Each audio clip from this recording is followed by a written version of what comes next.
I'm nervous. I get nervous every time I do this. Yeah, you can play now. You want to play now? Okay.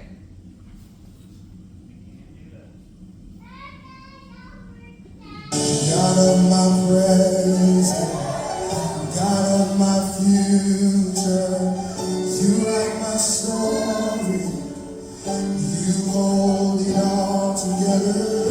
God of my present, God of my future, you write my story, you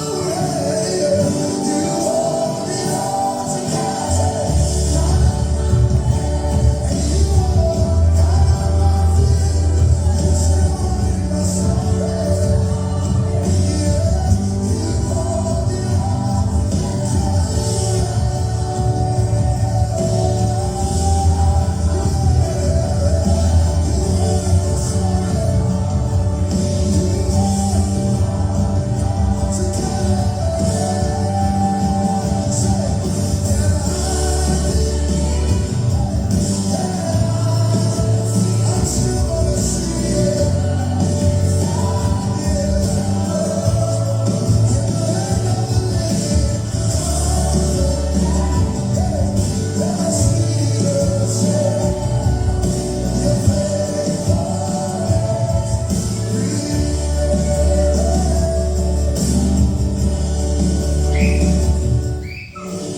God of my present, God of my future, you write my story, you hold it all together. Okay, so I'm going to leave you guys hanging for a minute with that.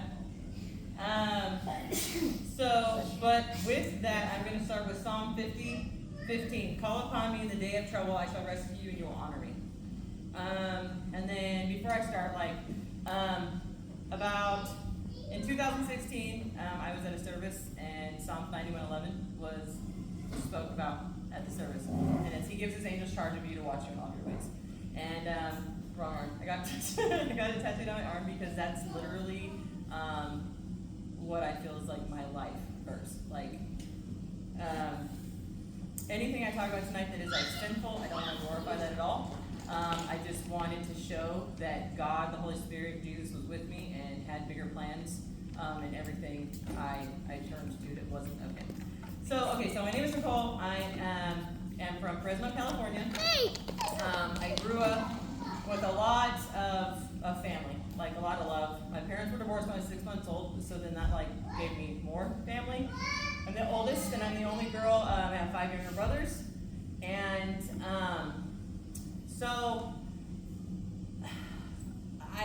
I was with family a lot of love, grandparents, spoiled, aunts and uncles, all the things, all the time.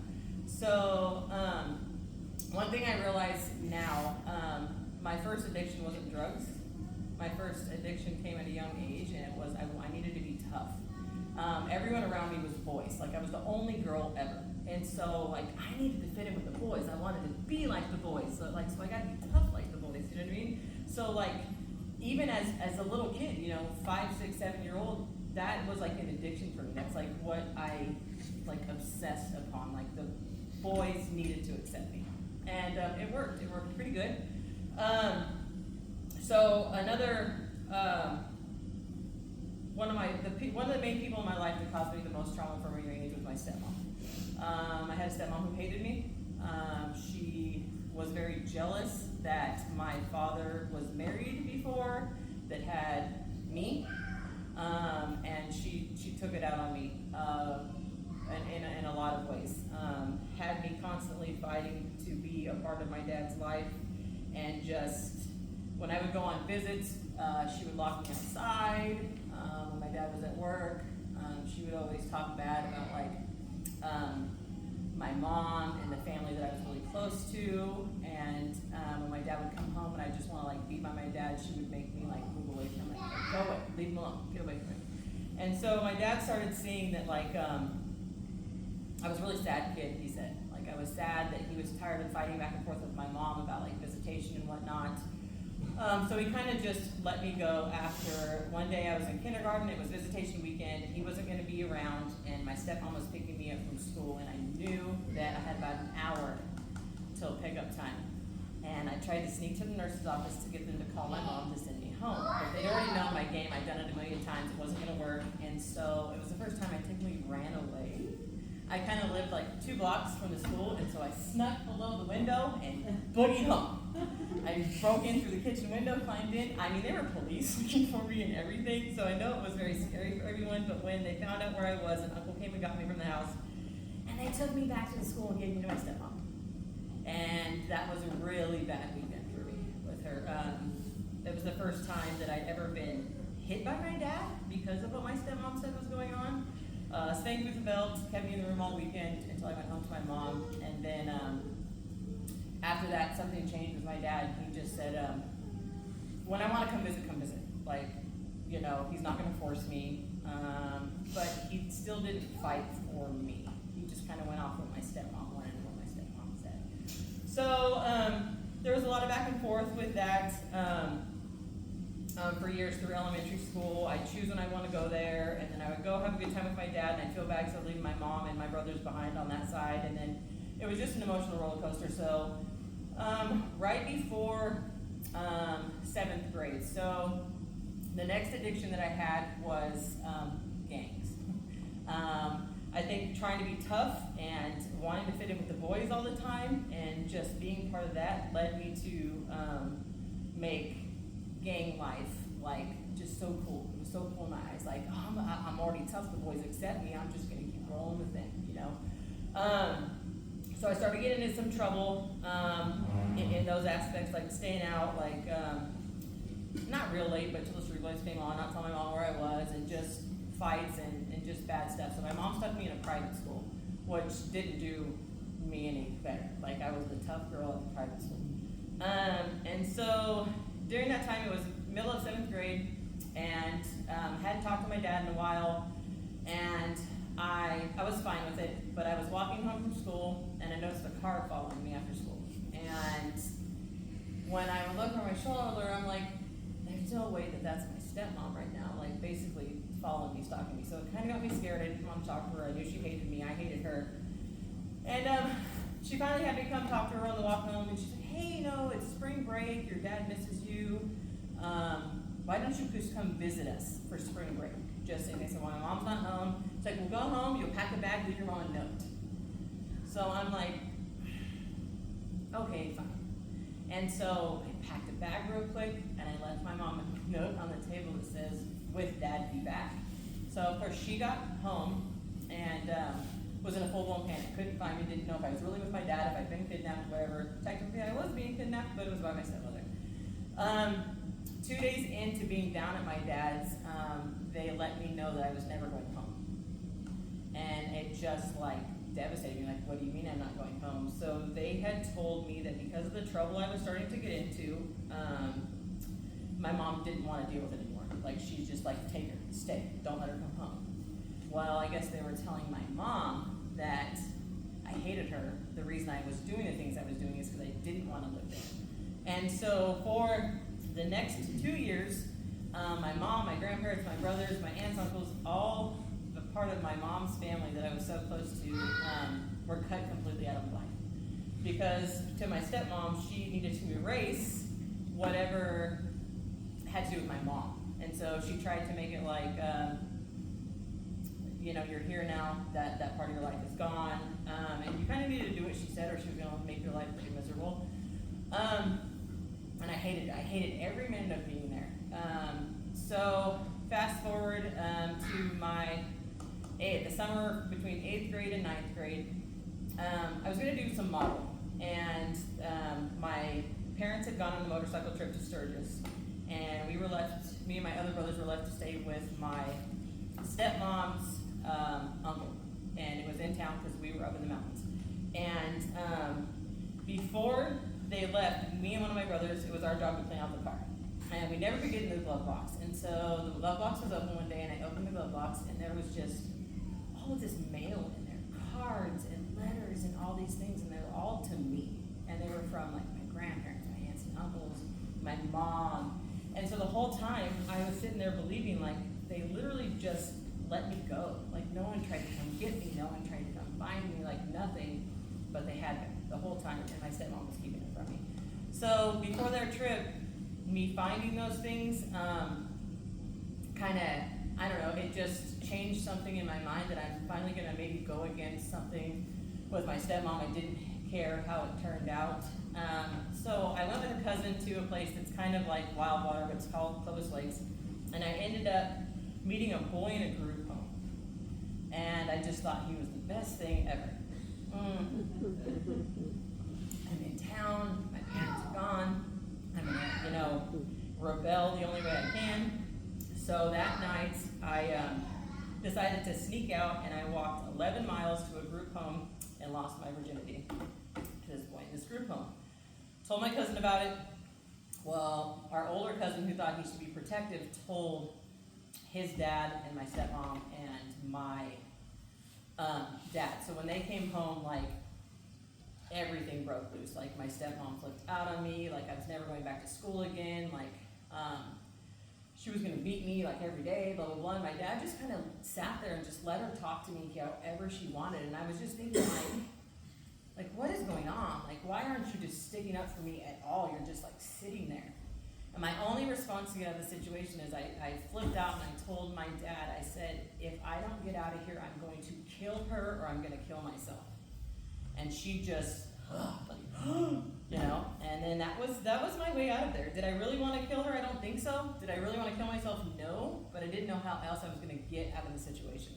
And so, of course, they took me down to a youth mental facility.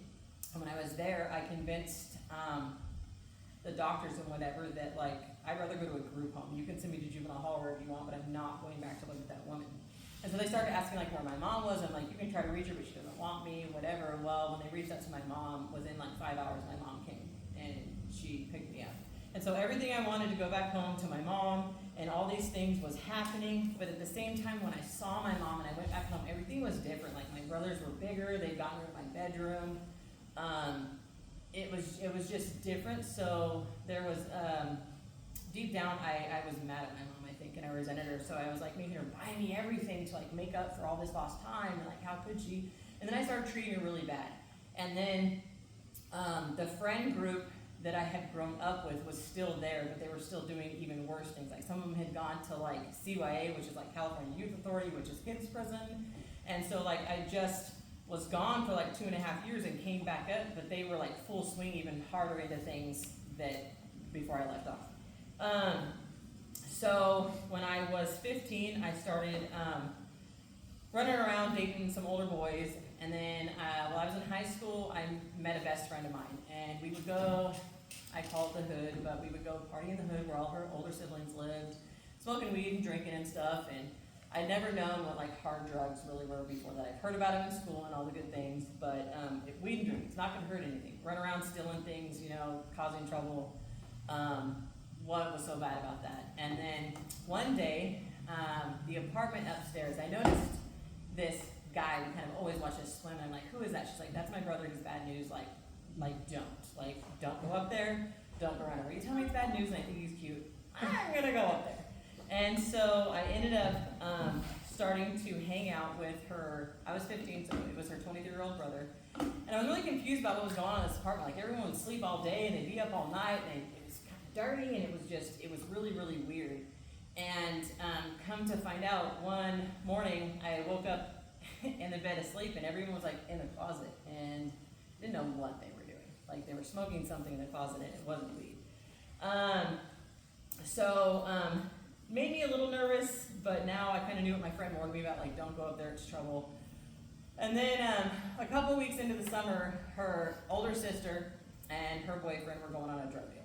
And I knew it was a drug deal, and I thought, perfect, like, I'm gonna be accepted even more, you know what I mean? I know I'm going on this drug deal, even though I don't do these drugs, with these older people. And so we get to this apartment, and I start getting real nervous because I see the drugs coming out, the money coming out, and then like on the movies, what drugs they were about to do. And it wasn't like, no, I don't want to do this. It's, I don't want to look stupid if I'm expected to do this.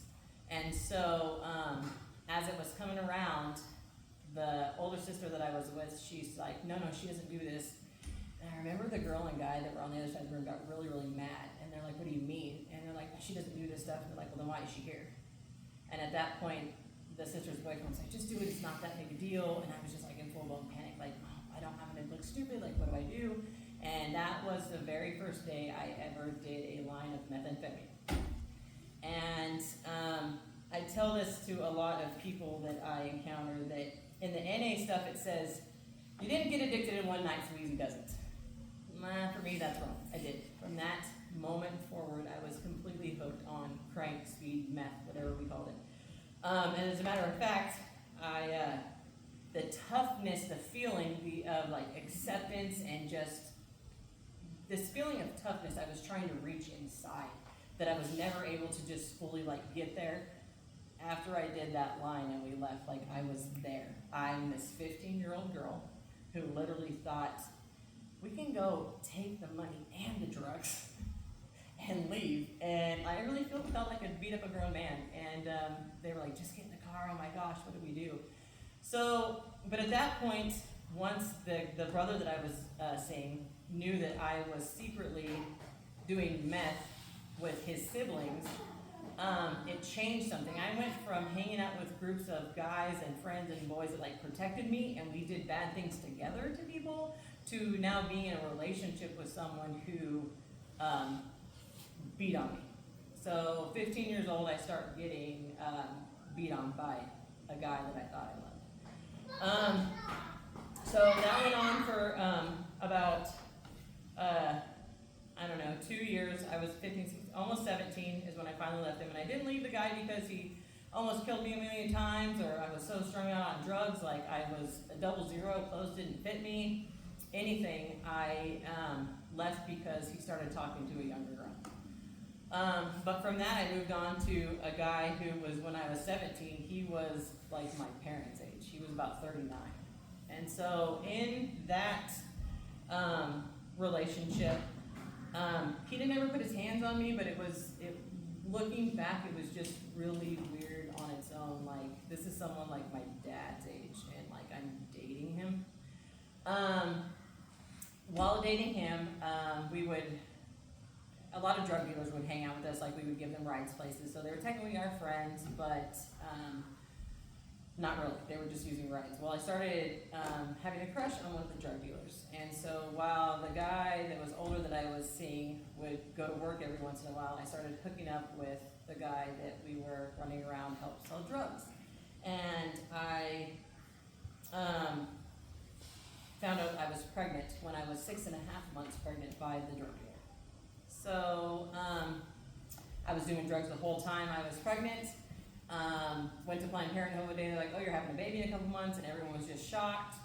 And I'm like, I can't tell this guy that it's not his, so we're just gonna pretend that it's his. And he knew darn well it wasn't, but he just, I don't know why we went along with it the whole time. But I didn't stop doing drugs. The people I was around knew I was pregnant, and I know it was my choice, but as a kid and as an adult now, I look back thinking like, what kind of people would give a kid drugs constantly and then a pregnant kid drugs constantly? So when I went into labor, I had just finished smoking a bunch of dope and went to the hospital, and this was one of the first like aha moments that like God is truly in control and working something out that the enemy meant for evil, because when I delivered her, the doctors were kind of being really weird. They kept looking at her umbilical cord. And they drug tested me. Of course, I had a lot of drugs in my system, but she didn't have a drop of drugs in her system at all. And the way it was told was something about the way the umbilical cord did not form right, that might have protected the drugs from going directly into her system. But that didn't really fix things. CPS came into the hospital and wanted to make a plan of, if I was going to continue to do drugs, like what part of the family was going to help out. And there was a whole plan in place. My grandma was going to help out. I was going to do treatment and all these things. But at the same time, after I had my daughter, I got to thinking about my dad. I'm like, my dad deserves to know his daughter has a daughter. Like, it's his first grandchild, da-da-da. And so I wrote a letter to my grandparents, my nanny and papa, which are my dad's parents. And I let them know, like, hey, I just had a baby, like, I want dad to know, I want to talk to dad, but I And I'm pretty sure I put it just like that, and my grandparents were a little shocked about that, but it was the truth. So, a couple weeks later, my dad made contact with me, and he wanted to know if he'd come down, meet me and the baby. And of course, I was still doing I was wide open, still didn't stop doing drugs. Well, he brought my stepmom with him. And I was really, really upset with him, but then there's nothing I could have done. I'm like, okay, I'm gonna be the bigger person. I want my dad to be a part of my life. I want him to be a part of my daughter's life. And from the very moment that my stepmom met my daughter and saw that I wasn't doing the right things, she started plotting and planning on how to steal my daughter from me. So they would tell me things like, hey, let us take Kylie for the weekend. We'll bring her back. They made me feel like they were doing it to give me a break without saying, hey, we know you're on drugs, we know you're not doing right, you shouldn't have your kid. So that went on for a whole summer. They would take care of her, they would buy her things, bring her back, and I really didn't think anything of it until one weekend, Sunday night came, and I couldn't get a hold of them. I couldn't get a hold of my dad, I couldn't get a hold of my stepmom, they weren't there, and I'm thinking, what is going on? Why isn't she back? And I called my aunt, and she says, why are you freaking out? They're at the coast with her. And I'm like, because they didn't tell me, they didn't bring her back, what's going on? So at that moment, I knew something weird was going on. My dad finally called me and says, hey, we're just running a day late. We'll be back Monday night.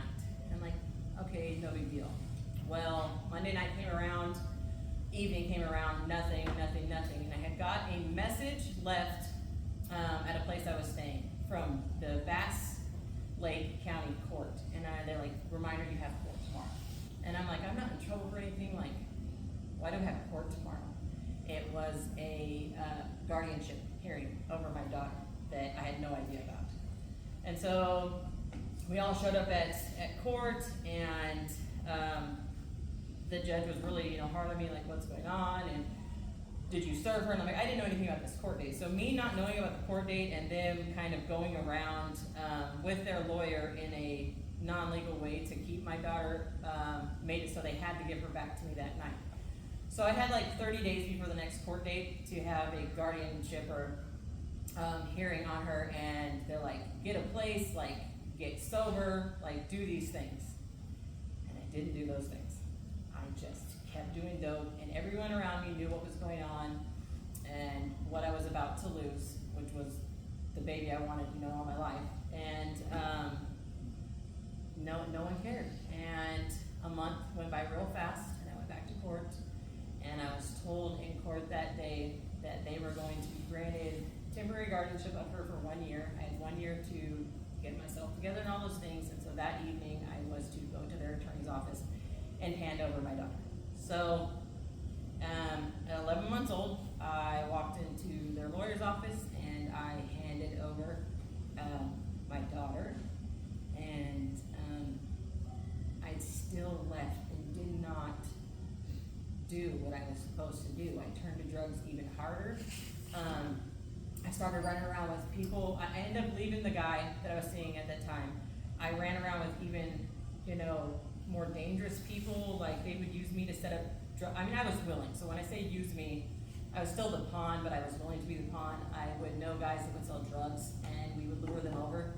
So I was going to buy some drugs off them, and then the guys would come out and rob them. So I was putting myself in even more dangerous situations. I ended up getting picked up with some guys who had just got out of prison for a chop shop, and all of a sudden I had these co-defendants, and I was going to be in trouble for the same thing that they had just gotten out of trouble for, but I was in no way involved. But I was with them, so why wasn't I involved?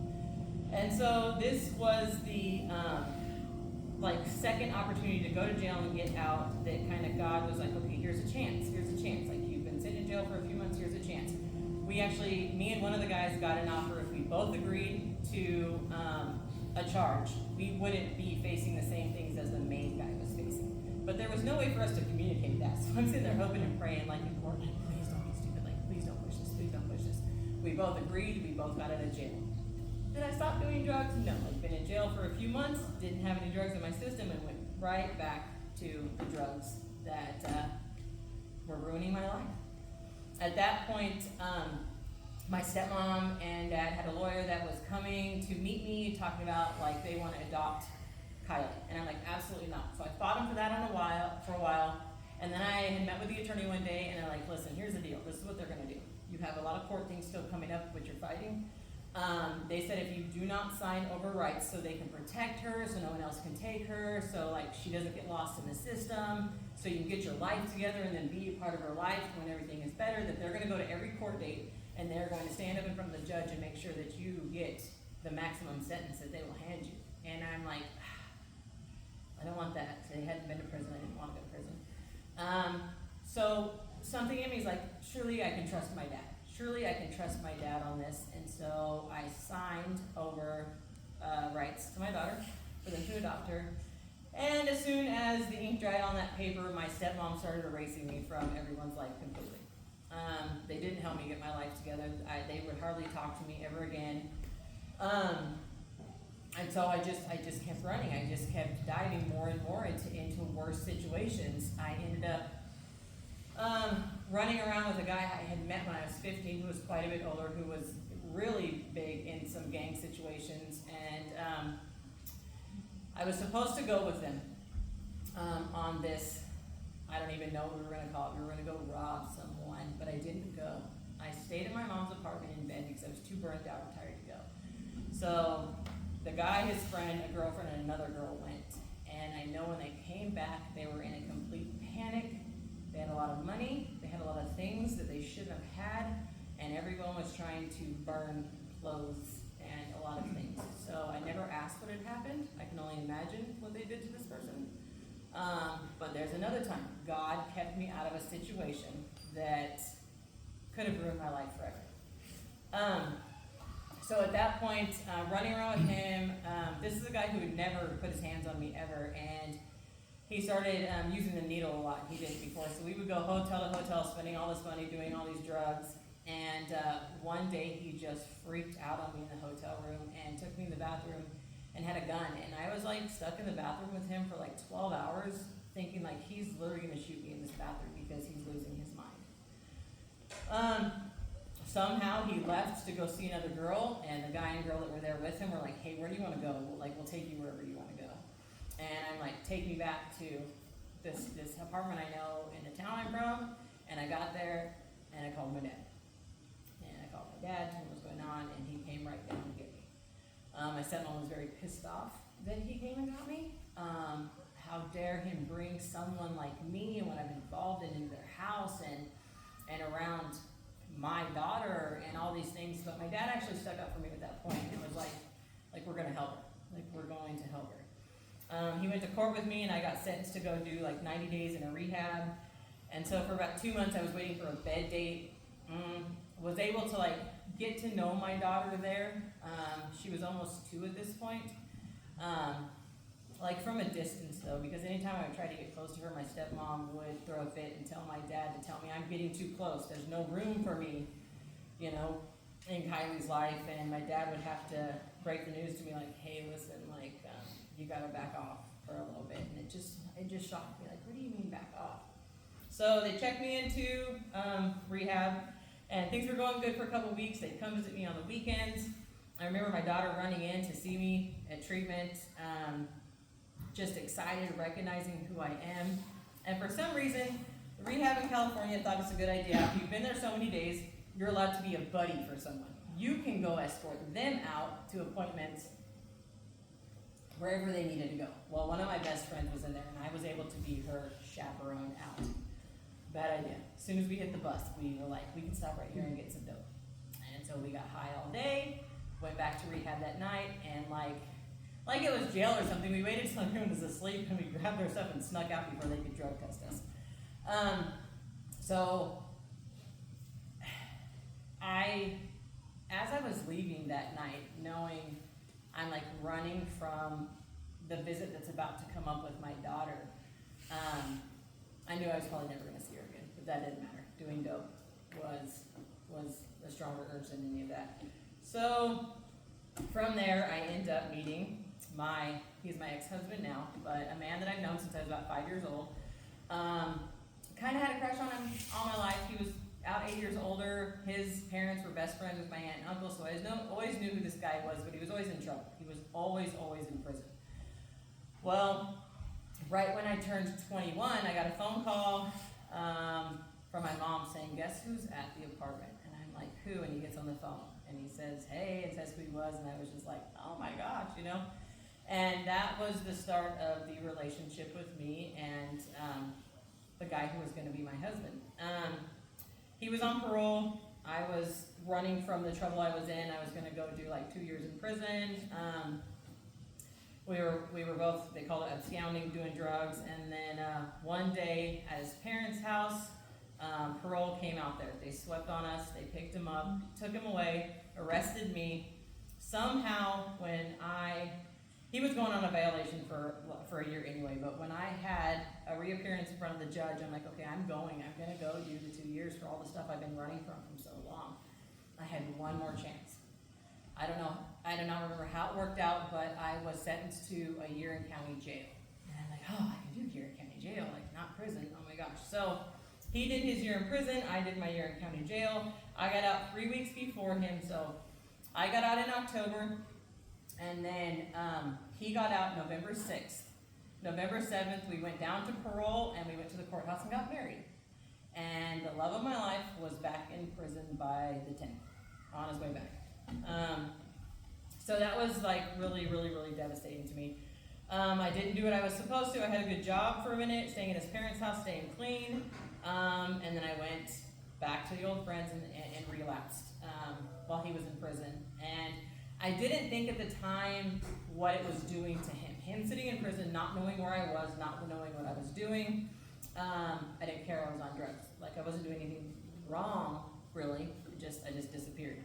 But it was literally driving him crazy. I had every opportunity in front of me to like stay with his parents and have a good job and have everything ready for when he got out of prison, and I just didn't do it. I ended up putting myself in another situation where I was hanging out doing drugs with some guys, and I ended up kind of being held against my will by one of the guys. When I went to this apartment to hang out over and over, I never realized this one time when I wasn't gonna leave this apartment. I ended up being like locked in the bedroom with this guy for like weeks on end. When we would go out, we would only go out together, and I just didn't know how to get away.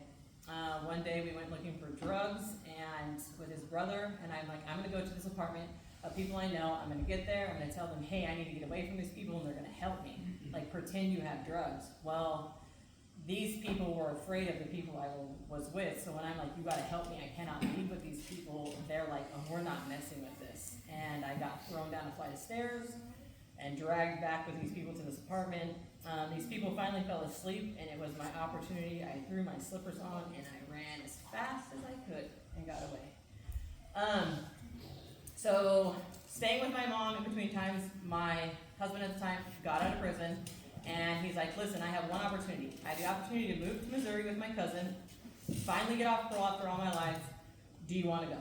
Come with me and change your life. Leave all the drugs and all the stuff behind, or you can stay here, but I'm leaving. And I'm like, I can follow you to the ends of the earth. Like, I'm going. And so we packed up all our stuff, and his dad gave us $2,000 and said, we don't want to see you guys for 2 years. We'll come see you. So we finished our drugs, driving out here to Missouri, and we get to, the direction says, this mile marker, and then go to the four-way stop, and then go around 2 curves and a pond, and it's an apartment complex on the hill. And I'm like, where are we going? And so our first spot we landed was Northview, Missouri.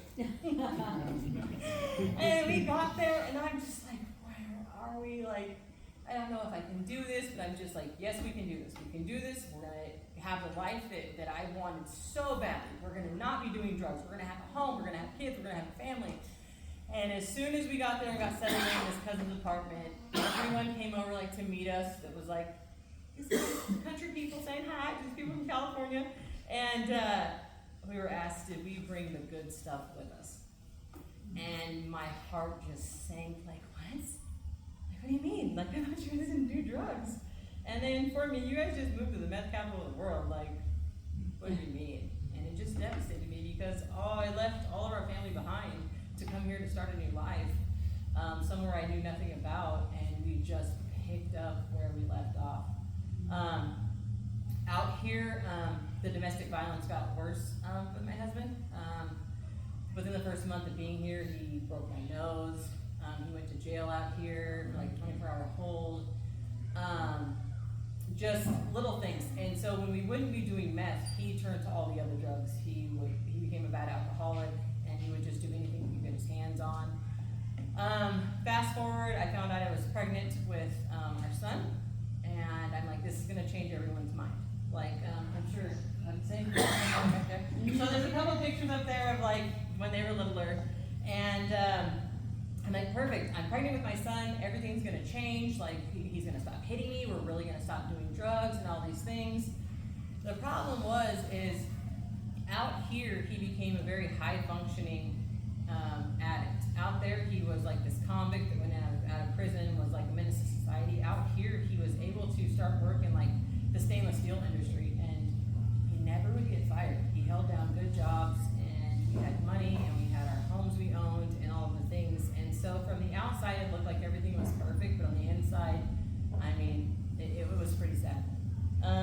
It drove me crazy because he would always go to this bar. There's this bar in Stratford that was right next to his work. And so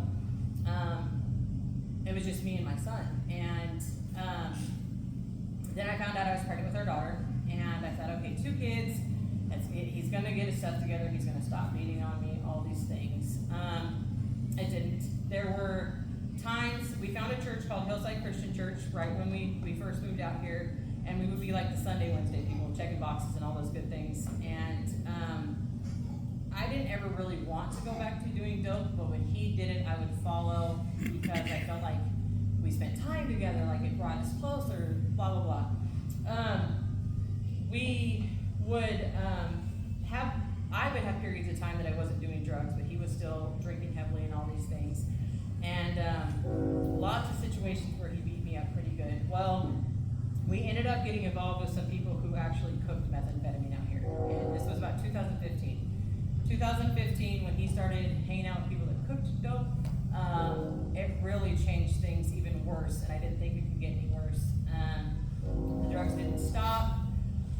2015 to 2016, pretty much didn't sleep much, I don't think. And I didn't realize I was holding my family together at all costs. I thought, we're gonna be the success story. We're gonna be the people that gets through everything. I stuck by him through everything, and our family is still a unit together, and we're gonna come out ahead of all this. And I didn't realize what I was doing to my kids, like staying the whole time. The trauma that it was causing them, the heartache, and what it was doing. So 2016, my kids went to church camp with some close friends, and we promised the kids that when they got back from church camp, things would be different. That we were gonna rest all week. We promised there was gonna be no more fighting, no more anything. Well, the minute we dropped them off at camp, we're like, we don't have kids for a week. And we did the opposite. We stayed up all week, picked them up from camp, like barely able to stay awake.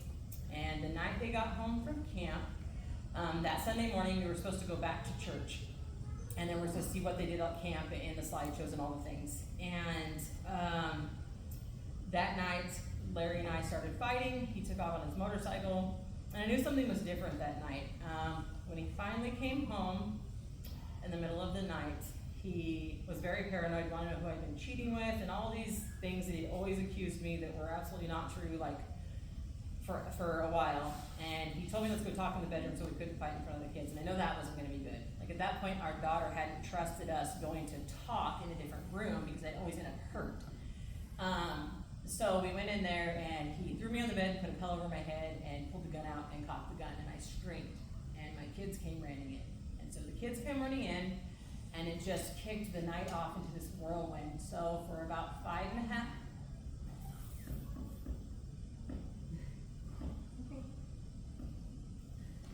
I didn't think I was upset about this.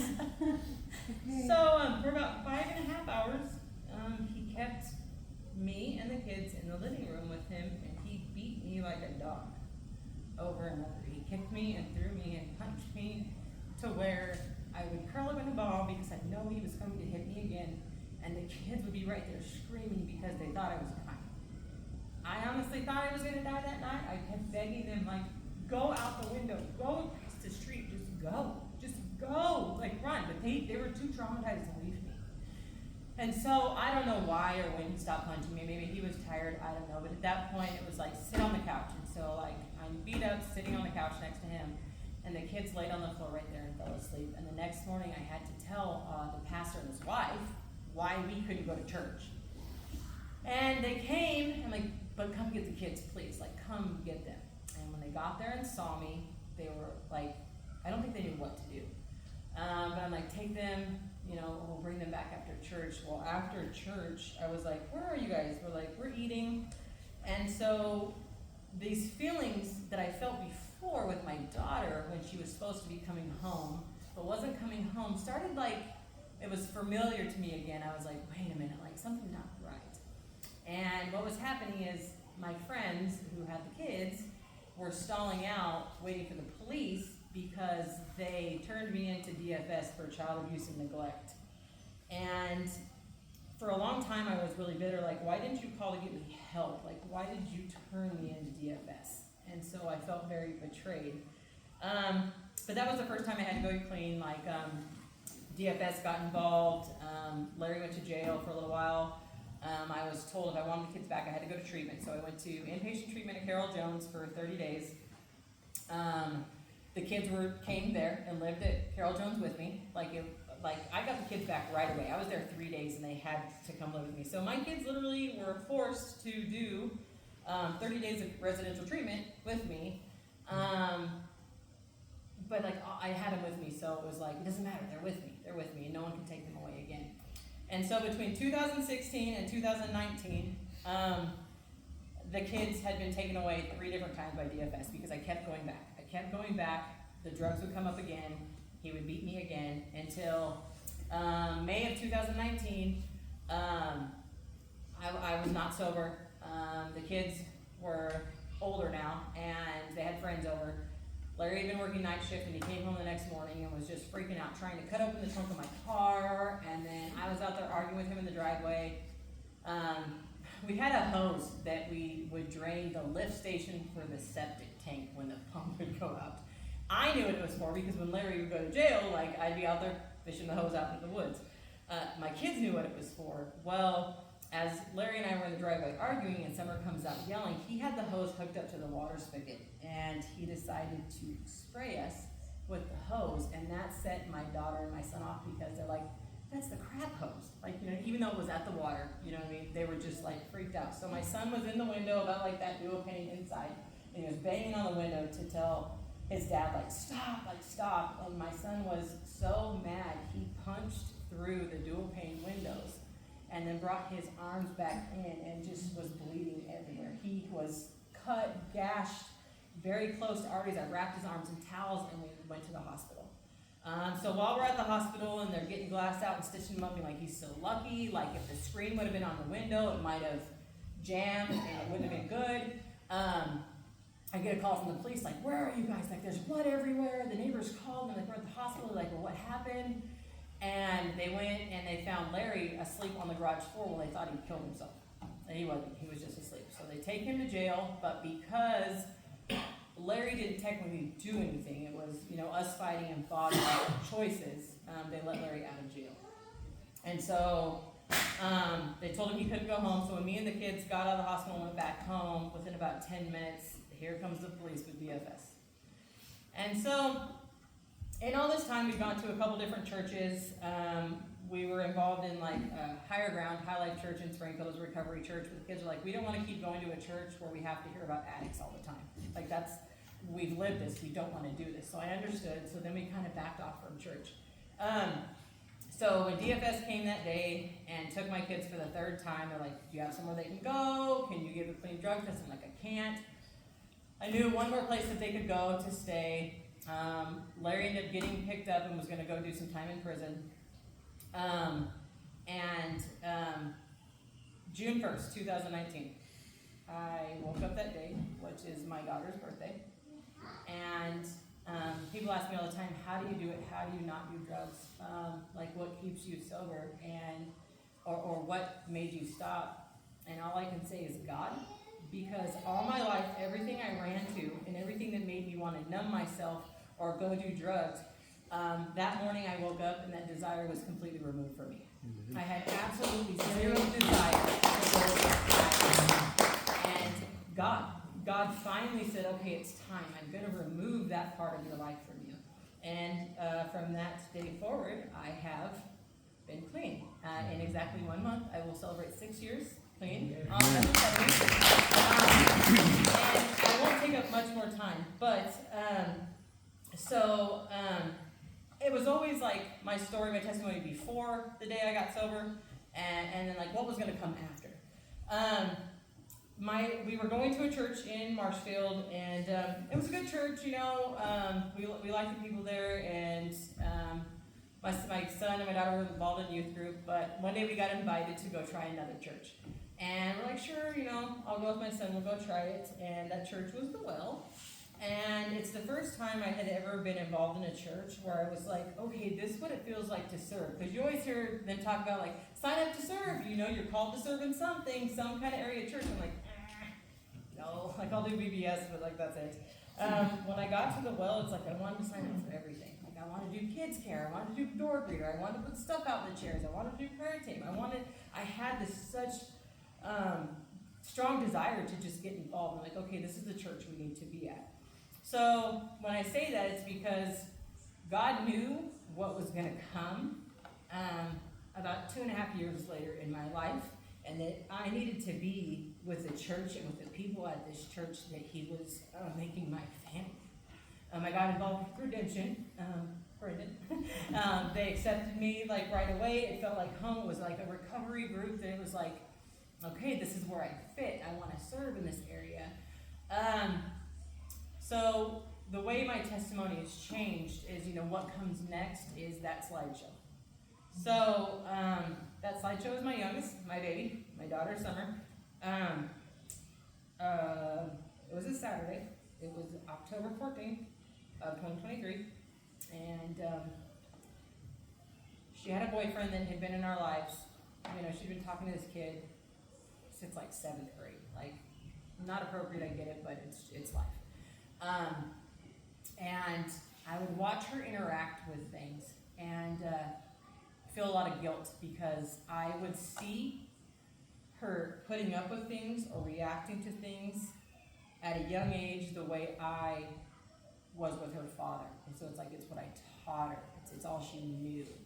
So that night, her and I got into an argument. She had just got her license, and then she went to the boyfriend's apartment, and they started fighting over there. And it drives her crazy. Like, if you ignore her or she can see you and you start like hanging up on her, for like kids do, she has to get to you. She will not stop coming after you. She will not stop until you stop and acknowledge her. Whether it's going to be a fight, a conversation, whatever, she has to have that acknowledgement. Well, she was being kind of really rude to me, so I went over to the apartment. And they had already been fighting, so she was starting to drive away, and she was like in meltdown mode. Now, a little bit of backstory, like both kids were diagnosed with PTSD from the domestic violence at a young age. They both deal with it in very different ways. And as a parent, I don't think I fought hard enough to try to get them help with that. I just thought, it's I don't know, it's whatever. So she was screaming at me, leave me alone, I'm leaving. And I told her, if you drive away right now, I'm calling the police. And she flipped me off and said, call the police. And I was just devastated. I was crying, like, do I call the police? Do I really want to do that? Like, what do I do? But something didn't feel right. So I didn't want to just go home, so I like circled Marshfield. And I realized, like, the little places kids hang out in Marshfield, like old Orshlands or like the CFC parking lot or Taco Bell, like, there was no kids out. Like, they were all like gone. Like, where could she go? She doesn't go that many places. And so someone had said, oh, they heard she was going to go hang out with these older kids and drink at a bonfire. So I said, oh my gosh, something awful's going to happen. You know what I mean? So I started panicking trying to find her. Couldn't find her anywhere. Another God thing, I encountered one of her best friends at the car wash. It's a best friend because this group of kids, they share Life 360. No matter when me and my daughter would be fighting, if I call her, she'd still answer. Even if it's rude or something not appropriate, she'd always answer or text. I was calling and calling, and it was just ringing through. ringing through. So I really start to panic. Well, when I stopped at the car wash, I'm like, hey, Gracie, can you look at Life 360? Have you talked to Summer? She's like, no, I tried to call her a couple times, but she didn't answer. I thought that was weird. I'm like, okay, check Life 360, please. She checks Life 360, and it says she's like in Northview. I'm like, she doesn't know anybody in Northview, like where?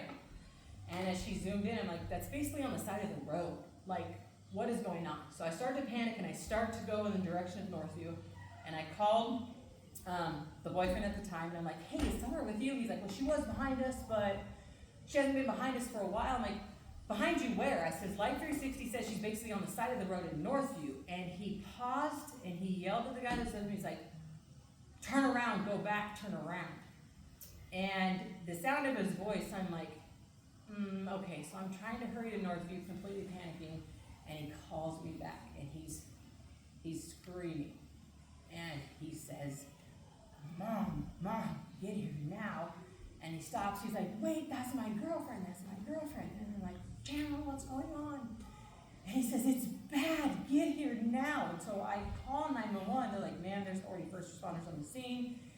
And I pull up to the part of the slide that was probably small to a fire truck and an ambulance, and people just kind of just standing around like this.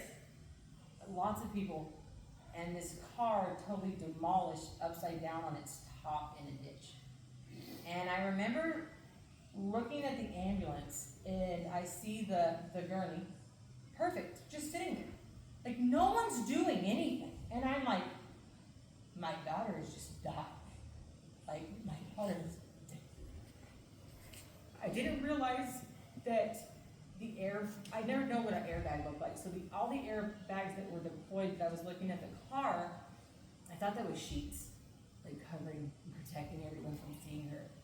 And I called my ex-husband, and I screamed. He's like, what's wrong? I said, she's gone. Like, she's gone. He's like, what do you mean she's gone? And I just dropped the phone and dropped. And I couldn't cry, I couldn't anything. And I'm just like in the middle of the road, and it just seemed so quiet. I could hear a generator or something from maybe the light from the ambulance or the fire truck, like pointed at the car. And this kid that my son had grown up with, he'd hung out at his house in Compton Hollow Estates a lot. Like, I feel a tap on my shoulder, and I get him. He's like, do you remember me? And I'm like, I do. He's like, she's not dead. And I'm like, what? He's like, she's pinned under the car.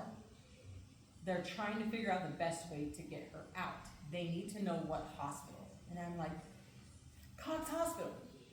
I carry a lot of guilt because as far as I went to my daughter, I stopped in the road. Like, I couldn't go any further.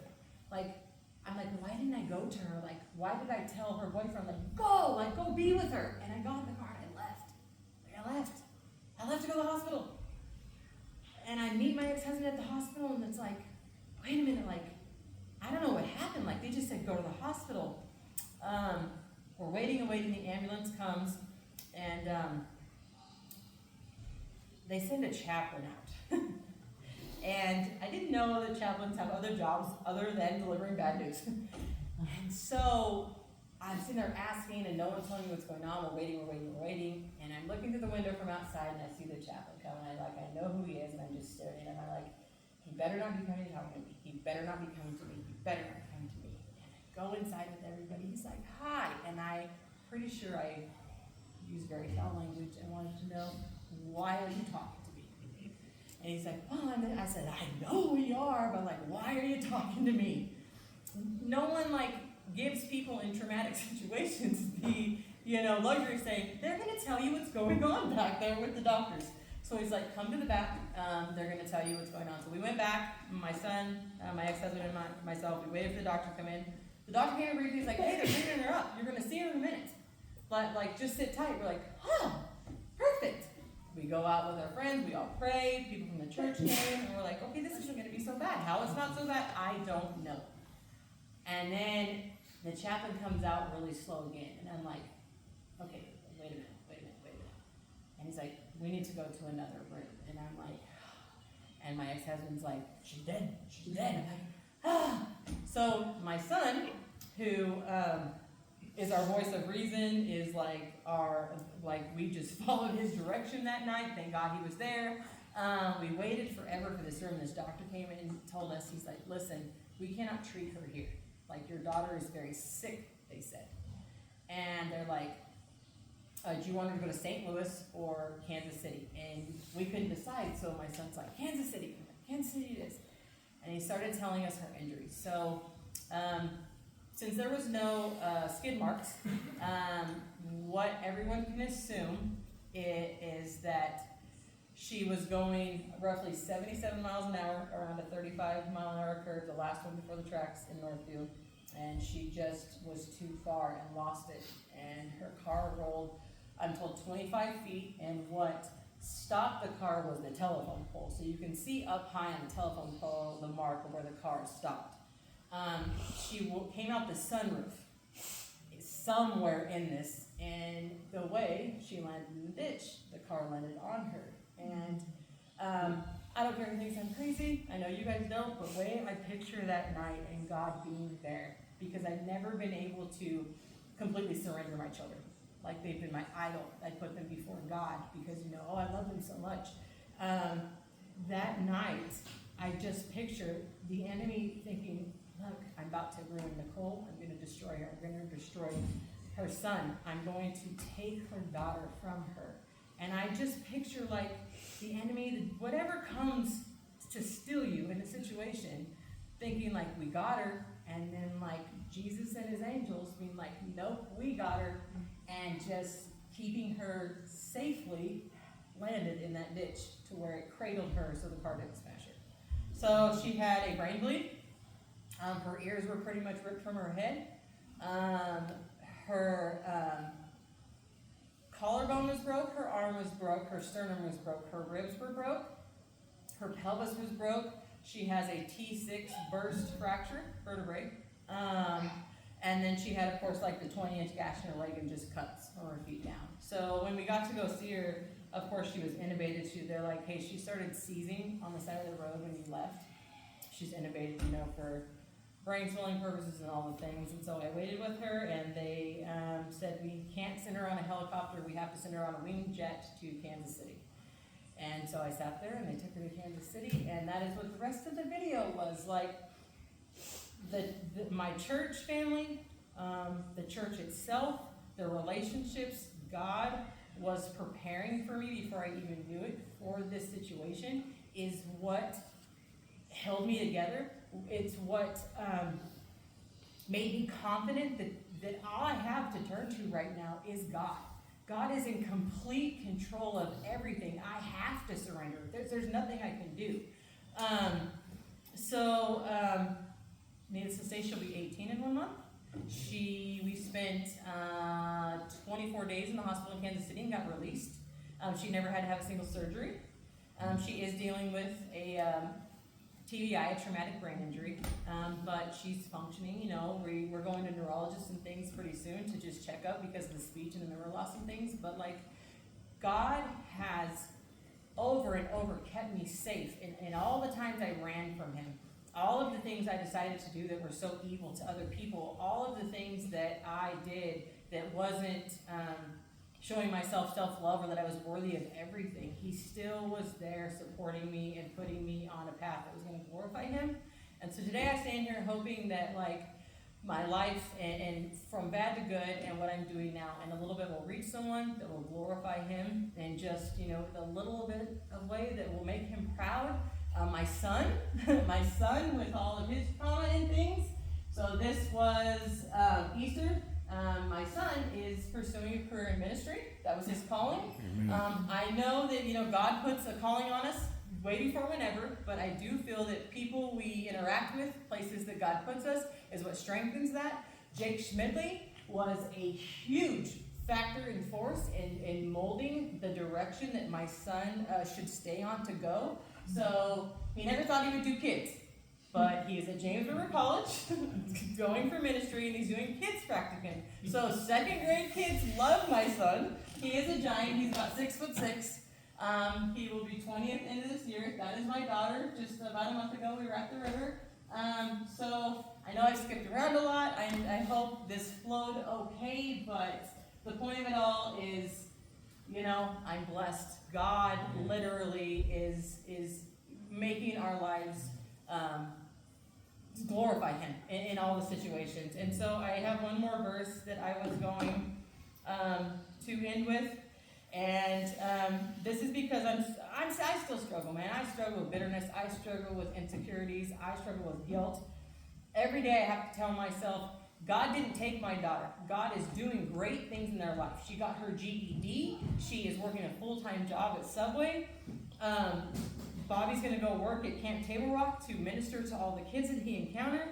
I would like to say that the answer was yes with my husband, but I've said X a few times. We've been separated for 5 years. We've been divorced since February of 23, because at church one day there was a message saying, what do you do when God's answer is no?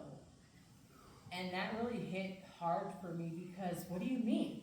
What do you mean we're not going to be like all these other couples that go through all these horrific things and stand in front of the church and say, we are together, a united front for our family, for God? And that's not my story. And so that piece is hard for me. He's still in his addiction pretty hard. It breaks my heart because we just took a vacation to Alabama. We took him with us. I thought it was important to show him compassion, and that no matter what he's doing, like even though we're not together, I will always love him. And I do forgive the things he's done, but I won't allow them any longer in my life. And so Ephesians 6:12, hang on, is, for our struggle is not against flesh and blood, but it's against the rulers, against the powers, against the world forces of this darkness, against the spiritual forces of wickedness in the heavenly places. And I truly feel that is what I imagine happened the night when the enemy thought he was going to steal my daughter from me, and he absolutely not. God said, I have a plan for her, and you're not going to take her. For my son has a plan for him and a plan for me. So I know I took a lot of time, but I thank you.